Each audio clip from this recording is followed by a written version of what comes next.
নমস্কাৰ হাতৰ প্ৰেমী ৰাইজসকল, ফিডাইড অসম নামৰ চেনেলটোলৈ আপোনালোক সকলোকে স্বাগতম জনাইছো। আজিৰ এইটো ভিডিঅ'ত আপোনালোকলৈ কেইটামান মজাৰ হাতৰৰ প্ৰশ্ন লৈ আহিছো আৰু প্ৰতিটো প্ৰশ্নৰ বিপৰীতে আপোনালোকক 10 ছেকেণ্ড কৰি সময় দিয়া হ'ব। সময়ৰ ভিতৰত উত্তৰ দিবলৈ যত্ন কৰিব। আগৰ ভিডিঅ'টোত আপোনালোকলৈ সোধা প্ৰশ্নটো আছিল পেট আছে পেটু নাই, ডিঙি আছে মূৰ নাই।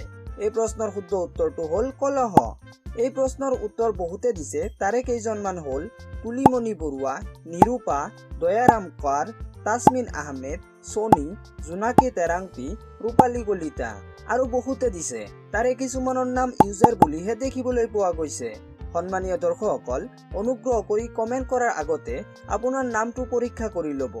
যদি নাম নাথাকে তেন্তে উত্তৰৰ লগতে আপোনাৰ নামটো উল্লেখ কৰি দিব, যাতে আমি পৰৱৰ্তী ভিডিঅ'ত আপোনাৰ শুভ নামটো উল্লেখ কৰিব পাৰো। বলক আজিৰ প্ৰশ্নকেইটা চাওঁ। আজিৰ প্ৰথমটো প্ৰশ্ন এয়া আপোনালোকৰ মোবাইলৰ স্ক্ৰীনত। প্ৰশ্নটো হ'ল হাত পা নাই তাৰ বুকুৰে চলে, নিজকে গোপন কৰে কাৰোবাক দেখা পালে।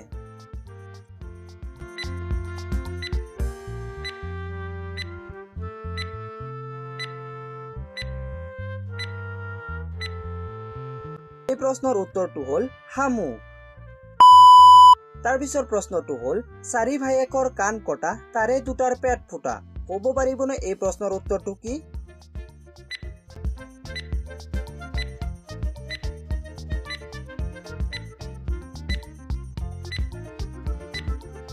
এই প্ৰশ্নৰ উত্তৰটো হ'ল কাটৰ খুটা। তাৰ পিছৰ প্ৰশ্নটো হ'ল তিনিফালে তিনিজন, মাজত আছে নিৰঞ্জন। নিৰঞ্জনে কণী পাৰে, কোনে কিমান গণিব পাৰে? ইয়াতে নিৰঞ্জন বুলি কি বস্তুৰ কথা কোৱা হৈছে?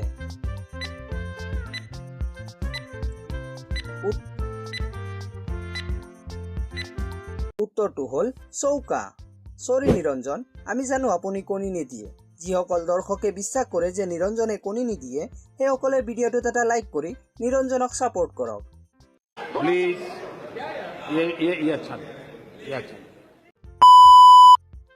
তাৰ পিছৰ প্ৰশ্নটো হ'ল এনেকুৱা কি ৰাণী আছে যিজন পুৰুষো হ'ব পাৰে? আপোনালোকৰ সহায়ৰ বাবে অলপ কৈ দিওঁ, এই ৰাণী চৰকাৰী কাৰ্যালয়সমূহত দেখা পোৱা যায়। এই প্ৰশ্নৰ উত্তৰটো হ'ল কেৰাণী। পৰৱৰ্তী প্ৰশ্ন, শিপা নোহোৱা গছডালৰ ফল ধৰে 12টা পকি শেষত হয় মাত্ৰ এটা। প্ৰশ্নটো আকৌ এবাৰ কৈছো, শিপা নোহোৱা গছডালৰ ফল ধৰে 12টা পকি শেষত হয় মাত্ৰ এটা। উত্তৰটো হ'ল বছৰ।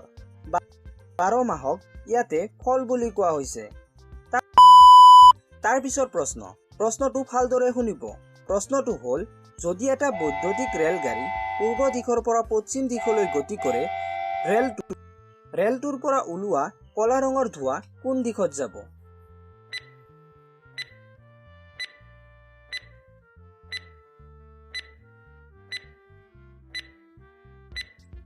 মই জানো আপোনালোক সকলোৱে উত্তৰটো শুদ্ধই দিছে, কিয়নো আপোনালোক এই চেনেলৰ ভিউৱাৰ হয়। উত্তৰটো আপুনি ভাবাৰ দৰে নহ'বও পাৰে। আচলতে বৈদ্যুতিক ৰেলগাড়ীৰ ইঞ্জিনৰ পৰা ধোঁৱা নোলায়।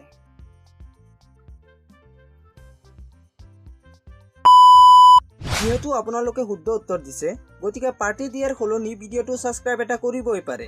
বলক তাৰ পিছৰ প্ৰশ্নটো চাওঁ।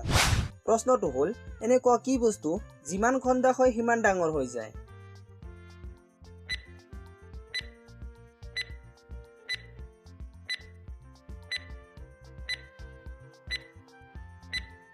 হয়, আপুনি ভবাৰ দৰেই উত্তৰটো হ'ল পুখুৰী। তাৰ পিছৰ প্ৰশ্নৰ উত্তৰটো আপোনাৰ স্ক্ৰীনত দেখা পোৱা ইংৰাজী বৰ্ণ আৰু সংখ্যাটোৱে এটা দেশৰ নাম বুজাইছে। ক'ব পাৰিবনে দেশটোৰ নাম কি হ'ব?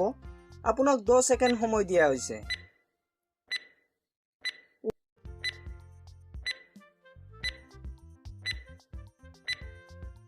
উত্তৰটো হ'ল ব্ৰিটেইন। তাৰ পিছৰ প্ৰশ্ন, এনেকুৱা কি খানা আছে যিটো মানুহে টকা খৰচ কৰি দেখিবলৈ যায়? প্ৰশ্নটো আকৌ এবাৰ কৈছো, এনেকুৱা কি খানা আছে যিটো মানুহে টকা খৰচ কৰি দেখিবলৈ যায়? উত্তৰটো হ'ল চিৰিয়াখানা। তাৰ পিছৰ প্ৰশ্ন, কঠিন পানীক এক শব্দত কি বুলি কোৱা হয়? তাৰ পিছৰ প্ৰশ্ন, কঠিন পানীক এক শব্দত কি বুলি কোৱা হয়? উত্তৰটো হ'ল বৰফ। তাৰ পিছৰ প্ৰশ্ন, এয়া আপোনাৰ মোবাইলৰ স্ক্ৰীনত। প্ৰশ্নটো হ'ল, দীঘলকৈ পুখুৰী চুটিকৈ ঘাট ৩২ জোপা কলগছৰ এখনহে পাত। প্ৰশ্নটোত পাত বুলি কিহক কোৱা হৈছে?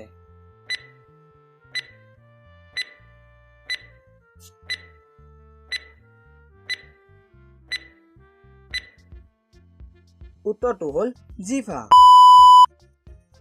১২ নম্বৰ প্ৰশ্নটো হ'ল, ইলিলিং চৰাইটোৱে বিলিলিং কৰে, সাগৰ দেখিলেই পাংখা মেলে।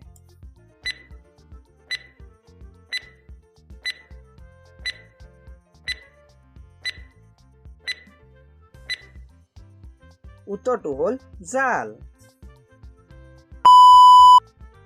তাৰ পিছৰ প্ৰশ্নটো হ'ল, চিত পখিলা তিনি মূৰ ১০ ঠেং ক'ত দেখিলা?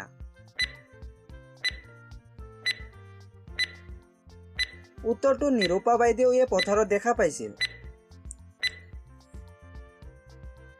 উত্তৰটো হ'ল হালোৱা আৰু ২ গৰু। তাৰ পিছৰ প্ৰশ্নটো হ'ল, হাঁহটো পেলাই বাকলিটো খায়, সেইটোনো কি বস্তু কোৱাচোন ভাই? প্ৰশ্নটো হ'ল, হাঁহটো পেলাই বাকলিটো খায়, সেইটোনো কি বস্তু কোৱাচোন ভাই? উত্তৰটো হ'ল ঔটেঙা। ভিডিঅ'টোৰ অন্তিমটো প্ৰশ্নটো হ'ল, আপোনাৰ মোবাইলৰ স্ক্ৰীনত ইংৰাজী 5 সমূহৰ মাজত অন্য এটা সংখ্যা বা বৰ্ণ আছে। ক'ব পাৰিবনে সেই বৰ্ণ বা সংখ্যাটো কি? আপোনাৰ উত্তৰটো চিনাক্ত কৰিবলৈ অতি মূল্যৱান 10 ছেকেণ্ড সময় দিয়া হ'ল।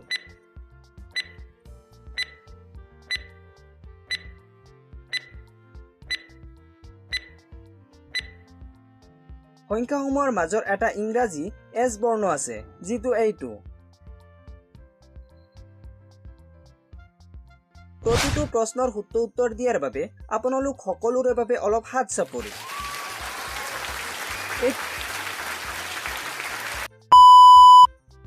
এইটো প্ৰশ্ন আপোনালোকলৈ। প্ৰশ্নটো হ'ল, খাল বিল শুকাই গ'ল, গছৰ আগত পানী ৰল। এইটো উত্তৰ কমেণ্ট বক্সত লিখি জনাব। সন্মানীয় দৰ্শকসকল, মোলৈ যদি আপোনালোকৰ কোনো পৰামৰ্শ থাকে, তেন্তে আপোনালোকৰ মূল্যৱান পৰামৰ্শ আগবঢ়াই মোক সহায় কৰিব পাৰে। ভিডিঅ'টো সম্পূৰ্ণ চোৱাৰ বাবে আৰু চেনেলটো ছাবস্ক্ৰাইব কৰি ৫০,০০০ ছাবস্ক্ৰাইবাৰ অতিক্ৰম কৰোৱাৰ বাবে আপোনালোক সকলোকে ধন্যবাদ জনাইছো। মই জানো আপোনালোকে ভিডিঅ'টো লাইকো কৰিছে, চেনেলটো ছাবস্ক্ৰাইবো কৰি দিছে। গতিকে আজি বিদায় লৈছো। জয় আই অসম।